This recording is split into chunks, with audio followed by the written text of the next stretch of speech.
Ang pelikula ay nagaganap noong taong 1823 at nagsisimula sa grupo ng mga mangangaso ni Kapitan Henry habang naglalakbay sila sa kagubatan. Isang araw, ang kanilang gabay na si Hugh Glass at ang kanyang anak na si Hawk ay nasa pangangaso nang biglang salakayin ang kanilang kampo ng tribong Arakara na naghahanap sa dinukot na anak ng kanilang pinuno na si Pogawa. Sa matinding labanan, maraming namatay at napilitang tumakas ang iba para iligtas ang kanilang sarili. Sinubukan ni Glass na pangunahan ang grupo sa ligtas na daan, ngunit kinwestiyon siya ni Fitzgerald, na naniniwalang hindi sila iniintindi ni Glass at nais lang niyang iligtas ang kanyang anak. Naputol ang kanilang pagtatalo nang pumagitna si Kapitan Henry, na may buong tiwala kay Glass at mas piniling ituon ang atensyon sa pagtakas imbes na mag-away. Bagamat nababahala si Hawk sa sitwasyon, tiniyak sa kanya ng kanyang ama na paprotektahan niya ito dahil siya na lang ang natitirang pamilya niya matapos ang pagkamatay ng kanyang asawa. Kinabukasan, iminungkahi ni Glass na iwan na nila ang kanilang bangka dahil magiging mas madali silang matunten kung maglalakbay sila sa ilog. Sumang-ayon ang grupo at nagpatuloy sila sa paglalakbay. Nang marating nila ang Pampang, sinimulan nilang itago ang kanilang mga balahibo sa utos ni Henry. Tutol si Fitzgerald dahil ito lang ang kanyang kabuhayan, ngunit pinilit siyang sumunod. Habang nagpapahinga ang grupo sa gabi, naglakad si Glass papunta sa kagubatan at doon siya inatake ng isang oso. Matindi ang kanyang natamong sugat at nang makarinig ng putok ng baril, agad na sumugod si Henry at ang kanyang mga tauhan para sagipin siya. Ngunit nang marating nila ang lugar, halos patay na siya at naipit sa ilalim ng katawan ng oso na kanilang napatay. Habang ginagamot siya,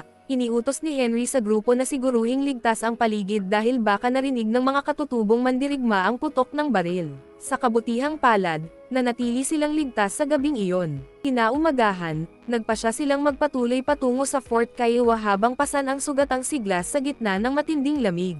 Ngunit inisip na lang niyang baka pumunta ito sa ibang lugar at hindi na sila maaaring maghintay pa. Iminungkahi rin ni Fitzgerald na iwan na lang si Glass, ngunit tumanggi si Bridger at pinaalalahanan siya na nangako sila sa kapitan na bibigyan ito ng maayos na libing. Sa narinig, biglang hinukay ni Fitzgerald ang lupa at ibinaon si Glass ng buhay. Iniwan itong nakalabas lamang ang ulo sa kabila ng kanyang mga sigaw at protesta. Sa huli, napilitan si Bridger na sumama kay Fitzgerald. Samantala, nagpatuloy sa paglalakbay patungong Fort Kiowa sina Kapitan Henry at ang kanyang mga tauhan. Matapos ang ilang oras, nagawa ni Glass na gumapang palabas mula sa kanyang libingan at natagpuan ang bangkay ng kanyang anak na si Hawk. Sa matinding lungkot, nagluksa siya sa tabi nito at nangako na ipaghihiganti ang kanyang pagkamatay. Samantala, nagsimulang magduda si Bridger kay Fitzgerald at tinanong ito tungkol sa pag-atake ng mga Arakara. Dito inamin ni Fitzgerald na nagsinungaling lang siya. Sa galit, sinubukan ni Bridger na tutukan siya ng baril, ngunit mabilis siyang dinasarmahan ni Fitzgerald at pinaalalahanang unahin na lang ang kanyang sarili imbes na mag-alala para sa mga iniwan nila. Pagkalipas ng gabing katabi ang bangkay ng anak, malungkot na iniwan ni Glass si Hawk sa kagubatan at nagsimulang gumapang palayo. Ginamo niya ang sarili sa pamamagitan ng pagsunog sa kanyang sugat gamit ang isang mainit na kutsilyo at nagpahinga sa may pampang. Samantala, nagsimulang maghanap ang mga Arakara sa lugar matapos nilang matagpuan ang kanyang mga gamit malapit sa katawan ni Hawk. Matapos ang magdamag sa ilalim ng isang bangin at makakain ng isang ibong kanyang nahuli, napansin ni Glass ang mga Arakara na paparating kaya mabilis siyang tumakas at tumalon sa rumaragasang ilog upang makatakas. Habang naglalakbay, sina Fitzgerald at Bridger ay nakatagpo ng isang nayon na pinaslang ang mga nakatira. Doon, nakakita si Bridger ng isang babaeng nakaligtas at palihim siyang nag-iwan ng pagkain para rito, takot na baka patayin ito ni Fitzgerald kapag nalaman.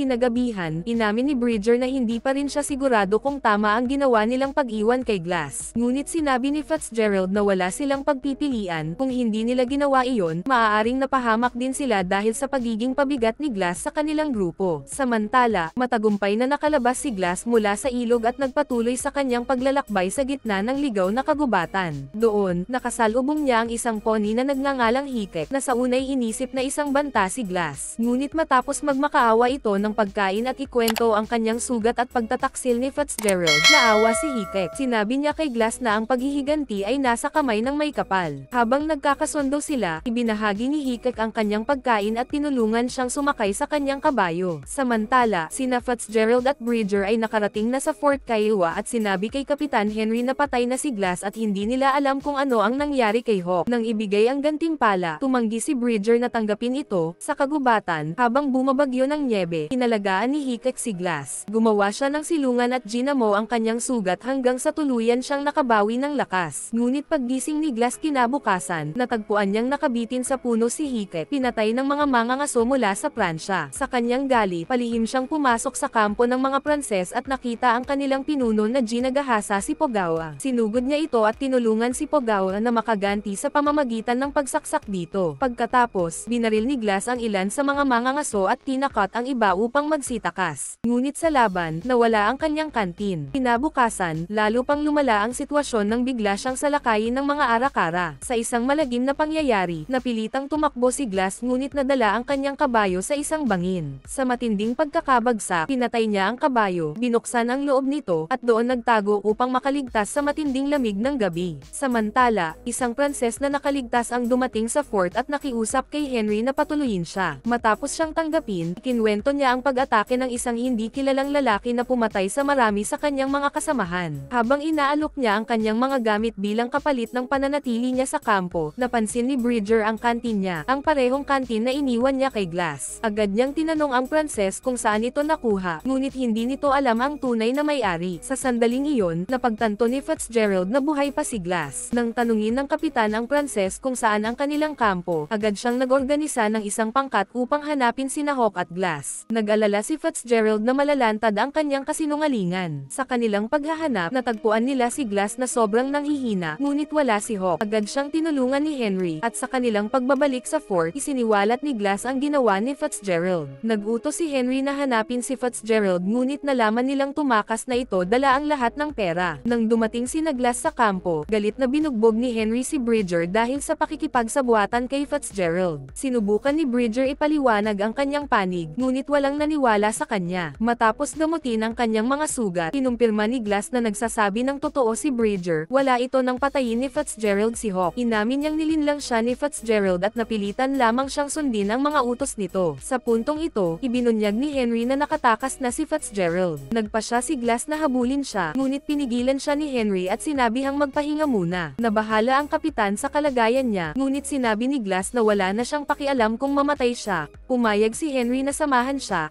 at iniwan nila ang fort upang hanapin si Fitzgerald. Nang huminto sila upang magpahinga kinagabihan, ibinahagi ni Henry ang kanyang pangamba, madalas siyang wala sa pamilya niya, kaya natatakot siyang baka nakalimutan na siya ng mga ito. Tinanong niya si Glass tungkol sa pag-atake sa kanilang nayon, kung saan napatay niya ang isang opisyal. Ipinaliwanag ni Glass na ginawa niya ito upang iligtas ang kanyang anak, dahil tinangka nitong patayin si Hawk. Kinaumagahan, nagdesisyon silang maghiwalay upang mas malawak ang kanilang mahagilap. Sa hindi inaasahang pagkakataon, natagpuan ni Henry si Fitzgerald. Mapanuyang sinabi ni Fitzgerald na inuuna pa rin nito si Glass kaysa sa iba. Sinabi ni Henry na dadalhin siya pabalik sa fort upang pagbayaran ang kanyang krimen, ngunit bago pa siya makakilos, binaril siya ni Fitzgerald. Narinig ni Glass ang putok ng baril at agad na nagmadaling puntahan si Henry, ngunit huli na, patay na ito at muling nakatakas si Fitzgerald. Kinuha ni Glass ang katawan ni Henry at ginamit ito bilang panangga upang makaligtas sa mga putok ng baril. Nang mapagtanto ni Fitzgerald ang ginawa niya, tinamaan siya ni Glass ng bala sa braso, ngunit muli siyang nakatakas. Sa kanilang matinding paghabol sa isa't isa, nagtagpo sila sa pampang ng ilog. Dito hinarap ni Glass si Fitzgerald tungkol sa pagpatay niya kay Hawk. Sa matinding laban, nagawang mapabagsak ni Glass si Fitzgerald at sinaksak ito sa tiyan. Handa na siyang tapusin ito, ngunit sa di kalayuan, napansin niyang nasa kabilang panig ng ilog ang mga arakara. Naalala niya ang sinabi ni Hikek, ang paghihiganti ay nasa kamay ng may kapal. Kaya sa halip na siya mismo ang pumatay kay Fitzgerald, itinulak niya ito papunta sa panig ng mga arakara. Agad siyang pinatay ng kanilang pinuno. Nang makita ng tribo si Pogawa, ang dalagang iniligtas ni Glass noon, hindi nila siya ginalaw. Tahimik silang umalis, iniwan siyang nag-iisa. Sa wakas, matapos ang matinding paghihiganti, nakita ni Glass ang espiritu ng kanyang asawa. Habang unti-unting lumalayo ito, huminga siya ng malalim, dama ang bigat ng kanyang pinagdaanan.